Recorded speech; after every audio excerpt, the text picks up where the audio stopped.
if the white person is able to be a racist, that white person may be one. So you have to be cautious. You know, when you approach any strange situation, and we are strangers. We're among white people are among us, but here it is, 2017, we are uncomfortable around each other. And we kind of, sheepishly kind of laugh and whatnot. Black people do a lot of laughing when we're in the presence of white people. I notice that, nervous laughter. Or it's out-and-out hostility.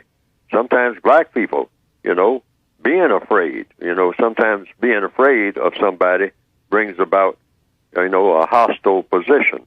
So sometimes when white people are trying to be friendly, well, black people will just bristle up and whatnot. What are you up to? And we don't know how to act around each other. I mean, it's a freakish situation. I mean, everything about it is just flat out freakish, period.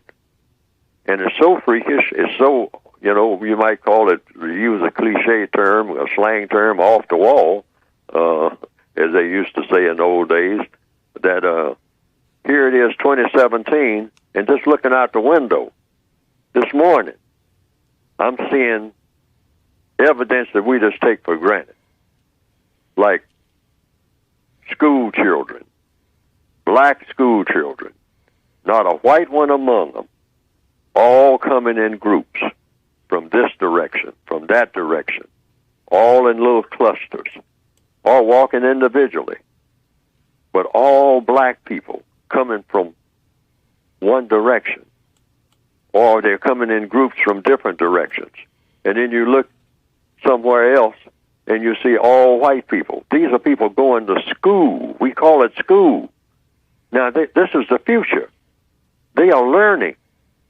But the first thing they learn is that in the big cities, you got all these black people, young black people, cursing each other out at an early age, on their way to quote-unquote school, saying derogatory things to each other before they even get to the school, not to say anything about how they're going to act when they get there.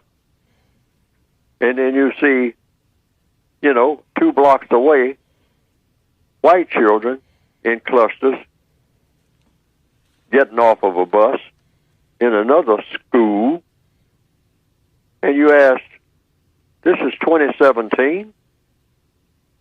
Why is it that they are going to different schools in clusters, little by little? If a school has black and white in there in equal numbers, little by little, the next year, there are fewer white people, and then fewer white people, and then fewer white people, until there are none, except 1 or 2 white women chaperoning a whole bunch of very young black people from one class to another and trying to show some patience with them while they're acting out and more or less giving up in the process. And this is being passed on and passed on and passed on. And they say where the black children are, everything is failing. Nothing works. There's a lot of problems with dropouts, a lot of problems with discipline. You spend half of the time just trying to keep people in their seats. And then over 17 blocks away, you got all white with a few black people scattered among them, feeling ill at ease and laughing out of place and trying to be the jokesters in the class because that's the only way they can get attention. It's a mess. This is 2017. We're looking right at it. All of it comes under the title of a big mess. Not some of it, all of it. And it's because of racism, white supremacy. That's what it's called. In the education system. And then we wonder why everything is all messed up on the south side and west side of Chicago. It's being breeded intentionally. And we're standing there looking right at it each and every day. It comes right out of our own houses over and over again. And this is 2017. Happy New Year.